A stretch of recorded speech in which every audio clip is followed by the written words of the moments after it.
Hey, what's up, gardening family? Opie here. Welcome back to the Brew City Gardener channel. So the craziest thing happened to me today. I got up and as I always do, I come out to the living room, and I pour myself a cup of coffee and I open the blinds and take a look outside. And what do I see this morning? A blanket of snow on everything. Oh, break my heart. It's just, it's unbelievable. You know, I can't believe it's already getting into winter time and we're seeing snow on the ground. Now it melted quickly, but still, I mean, it's just a sign. The outdoor gardening season this year is absolutely over, and we're just gonna have to wait until next spring. With that being said, I've got all my tender plants, anything that I wanted to save through the winter time, and my roots and whatnot, all have been brought indoors. And you know, if I want to garden now, it's going to be done you know, under the cover. It's going to be done in the house. So you know, that brings me to houseplants. You know, I'd love to be surrounded by plants all the time, and even during the winter, it's no exception. So I figured I would kind of show you around and let you see the houseplants that I have going on here at the Brew City Gardener channel. And later on, I'm going to ask you guys to share your houseplants as well. All right, let's take a look. So the first indoor plant that I want to talk about today is going to be the Yakon. This is actually one of my favorite indoor and outdoor plants. If you look up here, that'll take you back to a couple of my Yakon videos. And it's really just a very, very interesting plant. It has a lot of interesting uses as well. It's great for diabetics. There's just, it's not a lot of people know about the Yakon plant, and it's really just it's just kind of a marvel. And I really love this thing. I've been trying to propagate it for years now. I've always had trouble storing the rhizomes over the winter time. Normally I would pack these in sand and put them in a refrigerator. And unfortunately, the survival rate was somewhere around 50%. So as I'm trying to propagate these through the winter time, year after year, you know, I still don't have nearly as many plants as that I was hoping to have by now. I've been growing these for 3 years now. So this year I changed up my strategy. I don't have an extra refrigerator anymore because we moved. So packing these and putting them in the fridge is not an option. So I decided to just go ahead, pot up all my rhizomes and put them in front of the picture window here.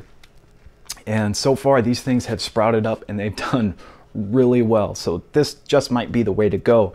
The only thing that scares me is by next March or April or May, when it comes time to take these outside, how big are these things going to be? how big are they going to be? So I'll probably have to keep these trimmed down and may take some more cuttings and practice trying to root these. I've never actually taken cuttings. I've only grown off of rhizomes. So if I can propagate cuttings off of here, I'm actually going to have a lot of Yakon.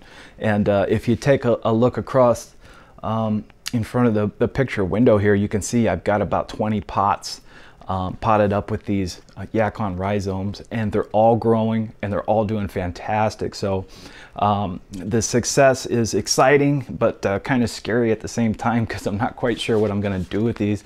But they're just a beautiful plant. They're absolutely gorgeous. And I just love them. They're just fun to grow. They're a very cool plant.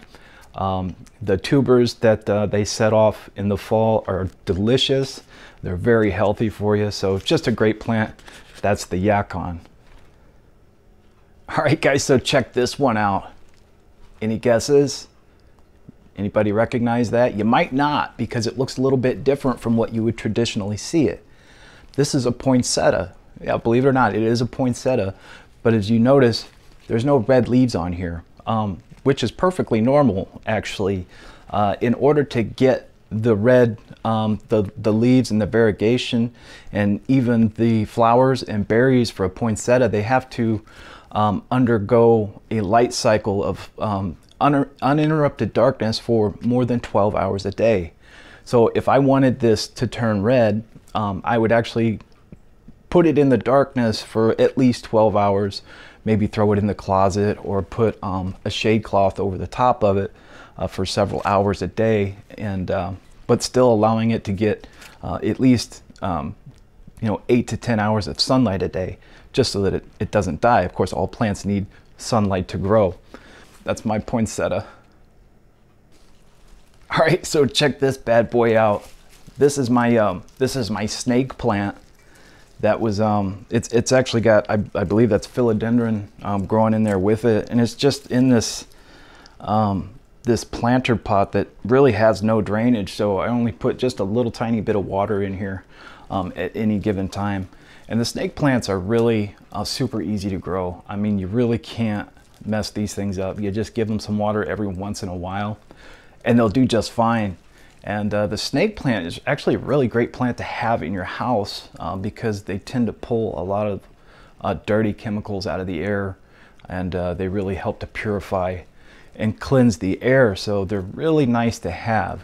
Now, I actually keep this snake plant right outside the door in the hallway just because we don't have a lot of room.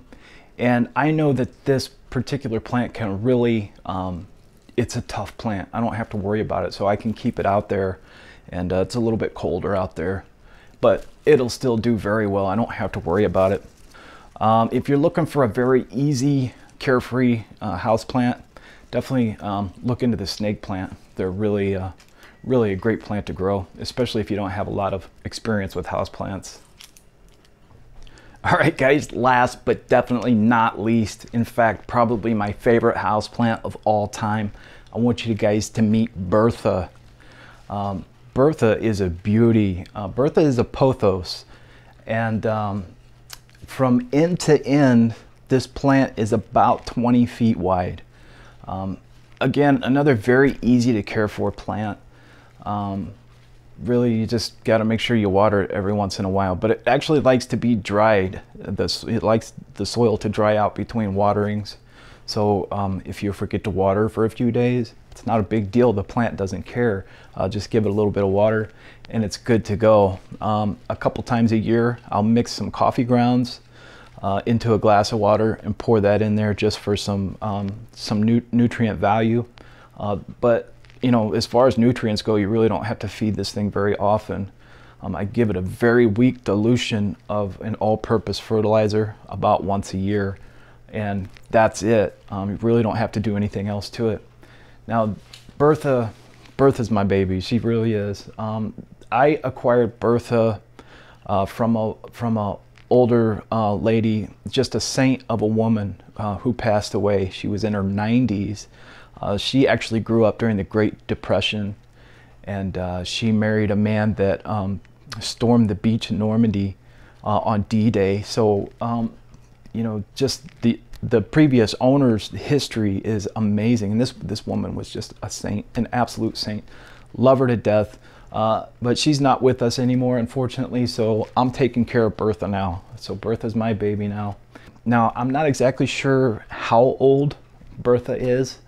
I got Bertha about 10 years ago, and I'm trying to think back of how long the previous owner had Bertha. I want to say it was at least 5 years, maybe longer than that. So I think Bertha's at least 15 years old, maybe pushing 20 years old. And as you can see, just as healthy as can be. And these plants will live for a very, very long time. They're very difficult to flower. It's my understanding that they have to be at least 20 years old and have just perfect conditions to flower. So I don't ever expect to see flowers on here, but if I do, it will be an absolute miracle, and I will definitely be making a video of that. But otherwise, Bertha's just a staple here in the household, really a member of the family. Everybody loves her. I've had more offers than I can count. Everybody that sees Bertha wants to buy her, and I get all these crazy offers to buy her, but absolutely a member of the family, not for sale. I may consider giving cuttings, but even that's going to be few and far between because we just like to take care of her. So I'm really excited to be able to share Bertha with you. Just a wonderful thing. We love this plant. All right, guys, now that you've seen my plants, I want to challenge you guys. I want to see your plants. So I want to tag a few of my favorite channels out there.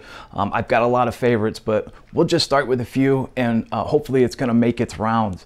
So Josh at the Citystead, I seen that plant, the spider plant, or what was it? You put it in a strawberry jar. Very cool. I'm sure you got more. I definitely want to see them. Sydney at the Naked Gardener, I know you just moved into an apartment as well. I'm sure you've got some great houseplants. If you get a chance, I'd love to see them. And last but not least, probably my absolute favorite brand new channel, and you guys got to go check this kid out. The Great Gardener, I Do Other Things. I'm gonna put a little tag up here so you guys can go check this kid's channel out. Definitely got some talent, and you don't see a lot of youngsters in the gardening game these days. So do me a favor, go check out The Great Gardener. Give them my support because they're on the right track. Absolutely. Very cool channel. Go check them out. All right, guys, so you've been tagged. You get a minute, you get a chance, throw up your indoor houseplant videos. I'd love to see what you got going on. Hey, and anybody else that wants to join in the fun, hey, I would love to see what you guys are growing inside your houses. With that, I want to thank you guys for stopping by the Brew City Gardener channel again. I always appreciate it. Hey, if you're new here, hit that subscribe button. We've always got crazy stuff, new stuff going on here at the Brew City Gardener channel. We would love to have you. Hey, if you like this video, if you like Bertha, hit that thumbs up button. I appreciate it, and it's going to help push these videos out to more people. Hey, and with that, guys, I want you to have an amazing day. Hey, stay warm out there, and until next time, we'll see you.